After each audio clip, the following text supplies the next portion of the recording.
Islan ang password sa sining wifi. So ari ang ato nimo ano. Paano islan? So dapat connected ka mismo sa iyang wifi. So connected kita subong sa iyang wifi no. So kadto kay sa settings mo. Sa settings ng imong cellphone. So kung ari ka sa settings, click mo ang ngalan sa wifi. Kag-click mo ang ini or unay mo sa pindot. Pangitaon mo din sa option lang, may option na sa mga. Click mo na yung arrow or pangitaon mo da ang option nga mingaran ka nga IP settings. Click mo ang IP settings, click mo static. Kag sa makita mo subong, may numero kita nga 192.168.1.1.2. Sundon mo lang na no, or pwede screenshot mo. Pwede na screenshot or sundon mo na. Mo lang man na sa. After sina, i-save mo lang, check. Check or kung wala check, may back lang ng arib lang logo sa babaw ni, may back or back lang. After mo na ma-save, click mo open mo sa liwat. Tanawon mo kung nagsulod na. Meaning nagsulod na nga tong static. Static na sa okay na nakasulod na. So after mo makasulod na, kadto ka di sa imong Chrome. Ma-type ka 192 period 168 what 192 period 168 period 1 period 1 muna 192.168 sundon mo lang no. Kag-click mo okay o run.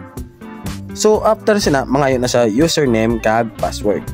So ang username naton is admin kag ang password get nyo lang kung sa diin nyo ginbakal ang inyo nga wifi or router. So click login. Oops, may sala. Click what? Admin. Ay di bugar. Nakalagin na. So wait lang na naton. So kung nag-login ka mo gani kag insakto man ang password nga ginsend sa inyo kag nagamo ng issue, possible ang issue is ang browser. So matry ko isa ka browser.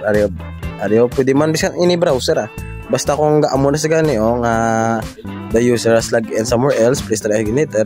Try nyo ibang nga browser. So ma-open ta isa ka browser na ako yung i-download. Ari Chrome Beta, no? Ma-download nyo lang na sa my Play Store. So try na to diri login Magpapalit kita 192 period 168 period 1.1. So try na to run. Mga isa login username is ang provided by sa kung sino man nagbuliga sa inyo. Okay, nakasulod na kita. So after na kasulod kita, ang kadto lang kita sa network, makita nyo na network sa tupad ng status. Click mo ang network. After mo maklik ang network, ang kadto ka lang sa advanced, no? Sa dalomsang basic, ara lang sa dalomsang WLAN. Advanced, pag-click mo sang advanced, dra mo na mismo makita ang Wi-Fi name kag Wi-Fi password mo, pati tantanan, no? So pwede mo na ma-replacean kag click lang apply. Ang ining Wi-Fi is version ang 2.4 GHz, meaning up to 50 Mbps lang sa kung sa cellphone. Mayara man siya nga 5G advanced.